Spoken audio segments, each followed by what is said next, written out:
Funny, isn't it? How a man can hear the same words over and over and never think to question them. They sound harmless, familiar, like something your uncle said when you were 10, like something your teacher repeated, your neighbor, your mother, even, and so you carry them. Year after year, you don't even notice the weight. You just repeat them, like habits of the mouth. And little by little, they become habits of the mind. And the mind, well, the mind builds the life. That's the quiet part no one tells you. You don't become poor overnight. You don't stay poor by accident. You get taught how to think that way. One small saying at a time. Sit with that. Because most people never do. They just go on paycheck to paycheck, with old sayings ringing in their ears, like lullabies from a past that never asked where they wanted to go, only told them where they couldn't. You know, money doesn't buy happiness. How many times have you heard that? It sounds wise, doesn't it? Simple, peaceful, like a man who's found contentment without needing too much. But you see, here's the trouble. Most folks who say that don't have any money, and most folks who repeat it use it like a shield, a way to soften the sting. To explain away the struggle, you wake up tired, you go to work. You come home with just enough to survive. And you whisper to yourself, well, at least I'm not chasing money. At least I'm not greedy. But inside, it still aches. The rent is due. The car makes that strange noise again. Your kid needs new shoes. And that quiet voice returns. It's okay. Money doesn't buy happiness, but neither does stress. Neither does worry. Neither does waking up at 3 a.m. wondering how you'll make it through next month. No, money doesn't buy happiness. But it buys space, space to breathe, space to rest, space to think bigger. And when you don't have that space, your soul shrinks, your world shrinks. And eventually, your future does too. There's another one I've heard often. CNN. Sibu Theng Min. Hard work makes up for intelligence. That one's even trickier, because it sounds noble. Sounds like something you'd say with pride, and I get it. I really do. You work hard. You give your all. You stay late. You take fewer breaks. You out-hustle the next man. But here's what no one says out loud. Effort without direction is just motion. And motion isn't progress. It's just tiredness dressed as productivity. You can dig a hole with your bare hands every day for 10 years, but if you're digging in the wrong field, you'll never find the gold. Hard work matters, but only if it's aimed. Only if it's wise. Only if it's leading you somewhere worth going. And sometimes that requires slowing down, asking better questions, letting go of old sayings that sound nice but go nowhere. I've sat across from many young men in my life. Good men, honest men, the kind who carry lunch pails and don't complain, the kind who get up before the sun and come home after dark, but you can see it in their eyes. They're stuck, not because they're lazy, but because they were taught that struggle is sacred, and questioning that struggle is weakness. So they hold on to their favorite sayings like lifeboats, even though the boat is already sinking. They don't see it's okay to want more. It's okay to grow. It's okay to question the voices you grew up with, because not every voice is truth, and not every saying deserves your belief. Let me ask you something. Whose words are you still carrying? Whose voice shaped your view of money? And when was the last time you held those sayings up to the light? You see, that's how you begin to change. Not by chasing more, not by blaming less, but by quietly, calmly rethinking what you've always assumed was right. Sometimes the thoughts that keep you poor don't come from your own mind. They were given to you, wrapped in warmth, covered in tradition, spoken with love, but soaked in limitation. And now you speak them too. This isn't your fault, but it is your life. And if you want to live it with clarity, with strength, with freedom, you'll need to start here. With the words you use, with the sayings you trust, with the tiny phrases you speak without thinking, that quietly shape everything. The next time someone says, money doesn't matter, pause, breathe, and ask yourself, is that really true? Or is it just a story we tell ourselves when we feel stuck? Because if you can question the story, you can rewrite the ending. You know what's strange? Most of the things that keep a person stuck don't look like chains. They sound like wisdom. They feel like comfort. They wear the face of love. A father, meaning well, says, "Son, just find something stable." A mother, worried for your safety, says, "Don't take risks. Just get a job with benefits." An old neighbor tells you, "People like us, we just survive. That's the way it is." And you listen. Because when you're young, you believe what you're told, especially when it's said with care. But what no one warns you about is how deep those words go. They sink into your thinking. They echo when no one's around. And slowly, they shape what you think is possible. There's an old story I once heard. A boy asked his grandfather why he never traveled far from their village. The old man smiled and said, "The sky ends just past those hills. There's nothing beyond it." The boy grew up believing that. So he never crossed the hills either. He built a life within that invisible fence. Not knowing the sky had no edge, he wasn't trapped by walls. He was trapped by someone else's words. And that's how it works. Not with chains, but with phrases. Not with prisons, but with proverbs. One of the most dangerous sayings I've heard, and maybe you've heard it too, is this: "Mine sao ji san la ggc." As long as I have enough to get by, that's good enough. Now I understand the sentiment. I do. It's meant to be humble, content, and for some, maybe it truly is enough. But I'll tell you what I've seen. That saying doesn't come from peace. It comes from exhaustion, from settling, from years of hitting a ceiling and convincing yourself that ceiling is the sky. Enough to get by often means I've stopped believing more is possible. And when you tell yourself that enough is enough, not from joy, but from fear, you cut off the part of you that was meant to grow. There's something else too. That phrase, it doesn't just limit you. It limits everyone who's watching you. Your children hear it.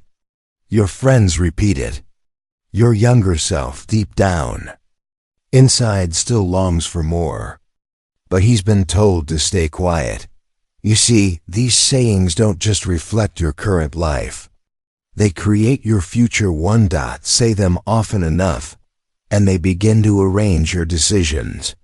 You stop looking for new paths.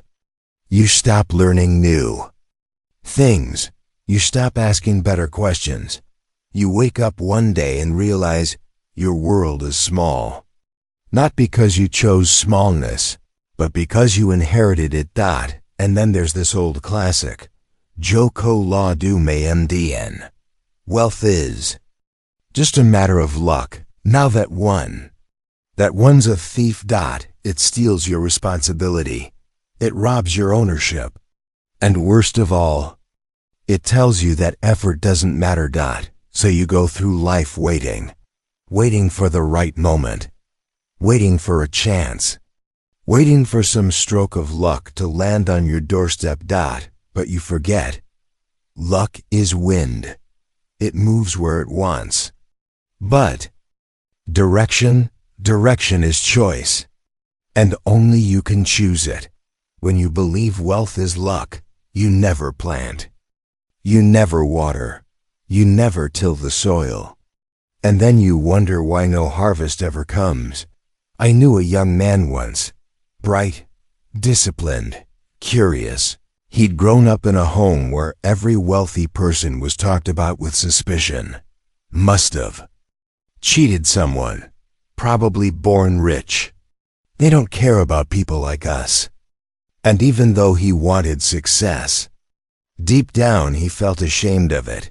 He would build something and then sabotage it.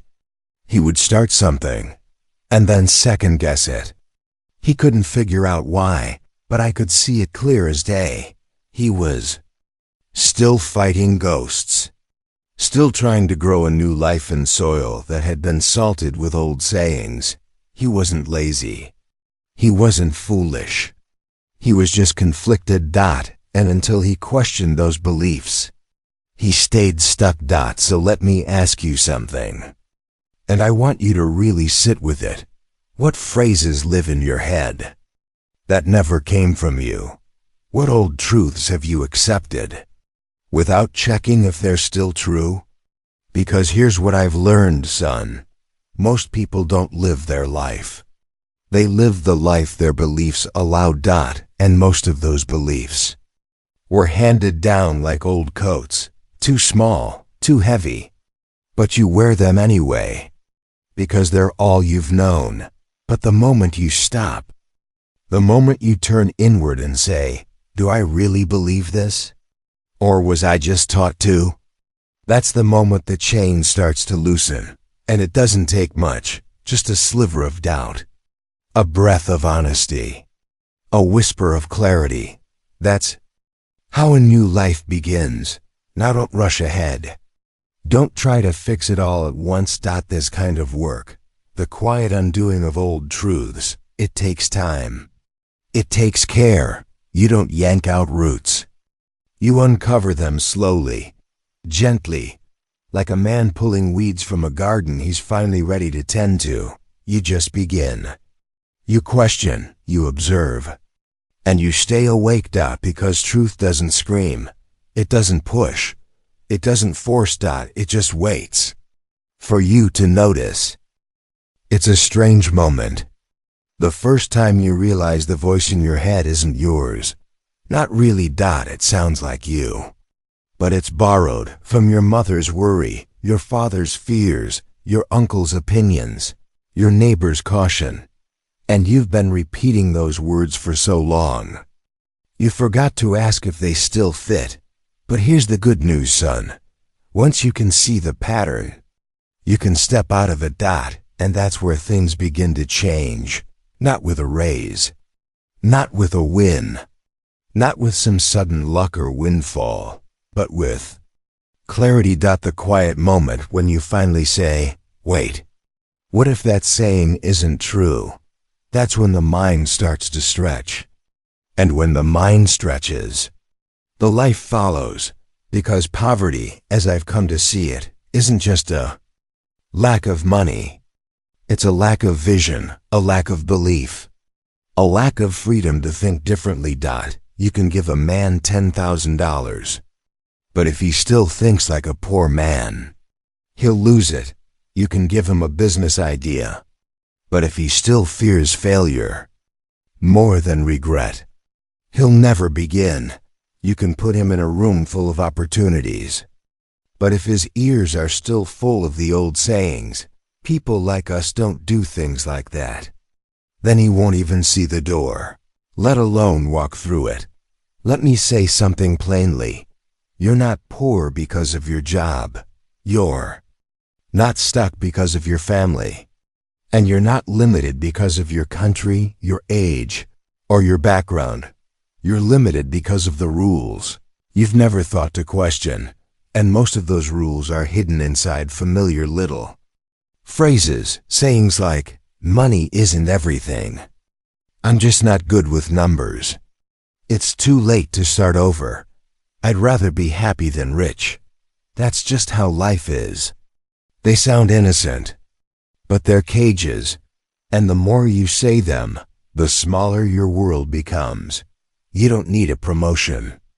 You need a pattern, a new pattern of thinking, a new pattern of speaking, a new pattern of choosing what to keep and what to let go.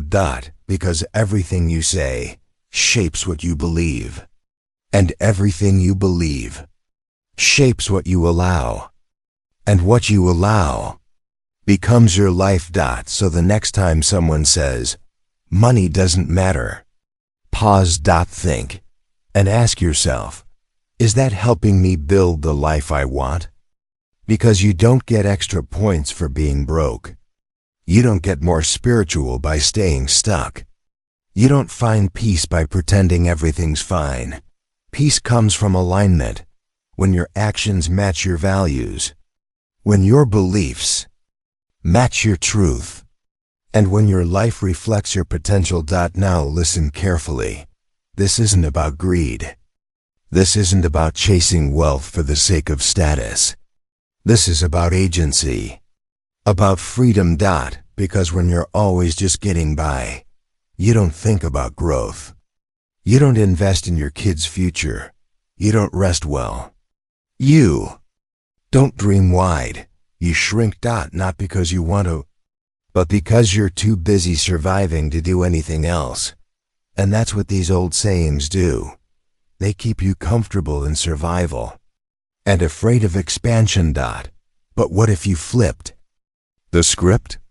What if, instead of saying, as long as I have enough to get by, you said, what would a life of overflow look like for me? What if, instead of saying, money can't buy happiness, you said, money buys options, and options matter? What if you taught your children that wealth isn't shameful, it's a tool, like fire, like water, powerful when used with wisdom? That's the kind of thinking that changes generations.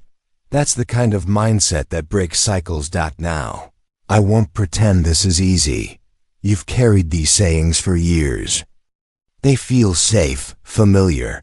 Sometimes they even feel like part of who you are. But here's something I learned the hard way. The person you're becoming can't grow inside the language of your past. You have to make room. Room for new words, new thoughts, new truths, and that starts with awareness. Not anger, not shame. Just quiet noticing. Start here. What sayings do you repeat without question? Which ones feel small, tight, limiting? Which ones might you be ready to let go of? Not because someone told you to. Not because you're broken, but because you've outgrown them. See, a tree doesn't stay in the same pot forever. Eventually, the roots demand more room. And if you don't give it that room, it withers. Your mind is the same. It needs new soil, new beliefs, new language. Or else you'll keep living inside the same pot, no matter how much sun you reach for. So I'll leave you with this. You don't need to be perfect. You just need to be aware. You don't need to fight your old beliefs. Just notice them. Then choose softly daily whether to keep them.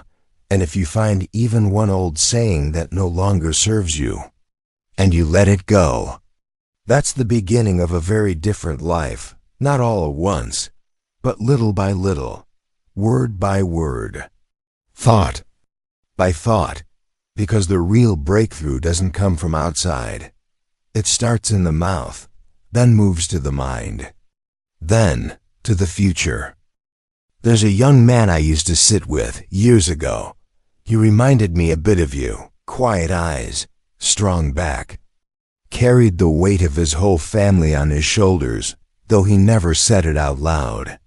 He worked 2 jobs, one for the bills, one for the future he kept promising he'd build. Someday. And every time we sat down, he'd smile and say the same thing. I'm doing okay. I've got enough to get by. He said it like it was something to be proud of. And in some ways, it was. He was holding it all together, but I could hear the weariness behind his words. One night I asked him gently, "Do you want to get by? Or do you want to get free?" He looked at me like he didn't understand the question. So I told him the story of a bird I once saw. It had lived so long inside a small cage that when the door was finally opened, it didn't fly out. It just stood there, perched, still, because when something becomes normal long enough, even freedom feels like a threat. That young man sat in silence for a long time. Then he whispered something I never forgot.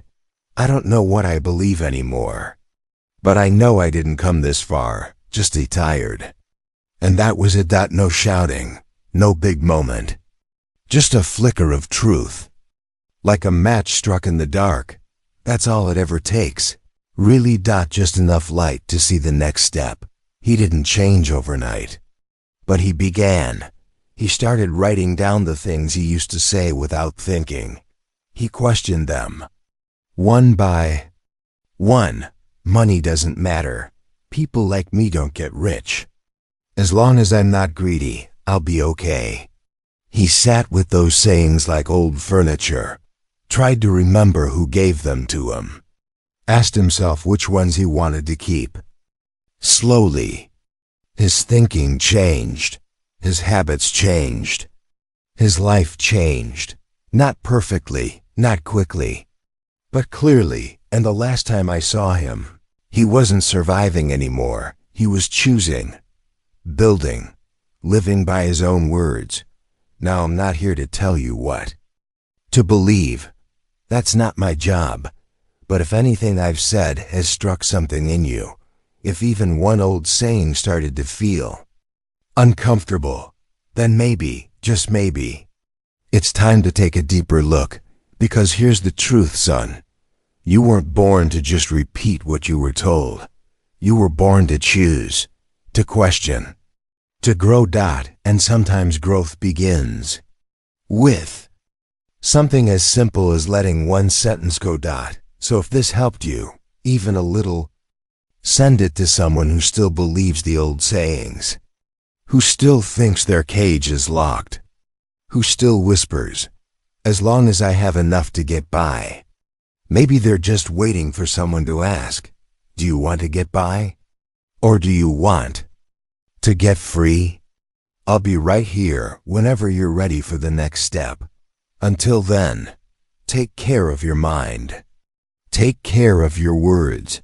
And above all, take care of your future. It's listening right now.